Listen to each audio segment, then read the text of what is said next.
ঘটনা যেটো ঘটিছে অত্যন্ত মৰ্মান্তিক, দুৰ্বিষহ আৰু বেদনাদায়ক। হ'ব নালাগিছিল। এখন স্বাধীন দেশৰ সাৰ্বভৌম দেশৰ নাগৰিক এনেধৰণৰ তেওঁলোকক ঘৰৰ পৰা ৰুটি কাপড়া আৰু মাকান জীৱনী বুনিয়াদী বেসিক নিড আৰ কি প্ৰয়োজনীয়তা তাৰ পৰা বঞ্চিত কৰাৰ যে ব্যবস্থা ৰয়েছে অত্যন্ত গৰিহণাযোগ্য। আমি আজি কেইদিনমান পিছতহে আজি আমাক সোমাব দিছে। ইয়াত আমি বিকৃত অৱস্থা দেখিছোঁ মানুহখিনি, সেইটো অত্যন্ত দুৰ্বিষহ। আমি চৰকাৰৰ ওচৰত দাবী জনাইছোঁ যাতে চৰকাৰে তেওঁলোকৰ হাইকোৰ্টৰ অৰ্ডাৰ মৰ্মে 3 মাহলৈকে তেওঁলোকক পুনৰ সংস্থাপনৰ ব্যৱস্থা কৰি আৰু যেতিয়ালৈকে নকৰে তেতিয়ালৈ তেওঁলোকৰ খোৱা বোৱা থকাৰ ব্যৱস্থা কৰিবলৈ কৈছে, যাতে ফ'ল' কৰা হয়।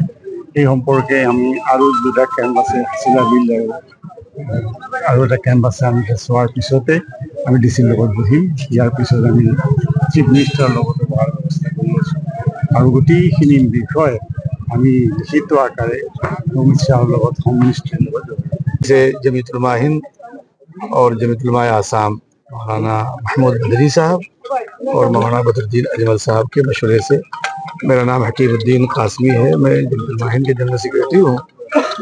यहाँ जो कुछ देख रहा हूँ बहुत तकलीफ है उससे। अपने ही मुल्क के शहरियों को अपने हाथों से उजाड़ा जा रहा है, ये अच्छा नहीं है। हुकूमत को चाहिए कि पहले इनके रहने का बंदोबस्त करे, इंतज़ाम करे, फिर उसके बाद इनको यहाँ से जो फैसला करना हो किया जाए। जबकि हाई कोर्ट ने भी इनके रहने का, इनके खाने का पूरे इंतज़ाम के लिए हाई कोर्ट ने कह रखा है। बहरहाल उसके उल्टा किया गया है। जो कुछ देख रहा हूँ यहाँ, हम लोग अभी मिलेंगे, ऊपर भी जा कर के फिर बात करेंगे। और इन हजरात से गुजारिश है, हमारे जो भाई हैं, कि जो कुछ है ये एक आजमाइश है, हमें सब्र और तहम्मुल से काम लेना है और अल्लाह ताला से मांगना है। हुकूमत से भी कोशिश हम लोग करेंगे और हम लोग भी अपने एतबार से कोशिश करेंगे। अल्लाह ताला इनकी हिफाजत फरमाए और मदद फरमाए।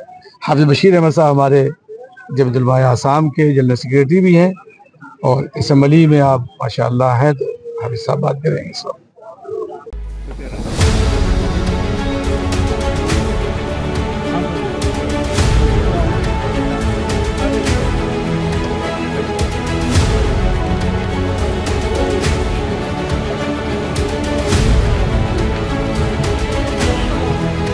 ঘটনা যেটো ঘটিছে অত্যন্ত মৰ্মান্তিক, দুৰ্বিষহ আৰু বেদনাদায়ক। হ'ব নালাগিছিল। এখন স্বাধীন দেশৰ সাৰ্বভৌম দেশৰ নাগৰিক এনেধৰণৰ তেওঁলোকক ঘৰৰ পৰা ৰুটি কাপড়া আৰু মাকান জীৱনী বুনিয়াদী বেসিক নিড আৰ কি প্ৰয়োজনীয়তা তাৰ পৰা বঞ্চিত কৰাৰ যে ব্যবস্থা ৰয়েছে অত্যন্ত গৰিহণাযোগ্য।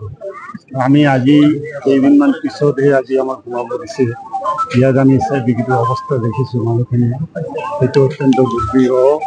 আমি চৰকাৰৰ ওচৰত দাবী জনাইছোঁ যাতে চৰকাৰে তেওঁলোকৰ হাইকোৰ্টৰ অৰ্ডাৰ মৰ্মে 3 মাহলৈকে তেওঁলোকক পুনৰ সংস্থাপনৰ ব্যৱস্থা কৰি আৰু যেতিয়ালৈকে নকৰে তেতিয়ালৈ তেওঁলোকৰ খোৱা বোৱা থকাৰ ব্যৱস্থা কৰিবলৈ কৈছে, যাতে ফ'ল' কৰা হয়।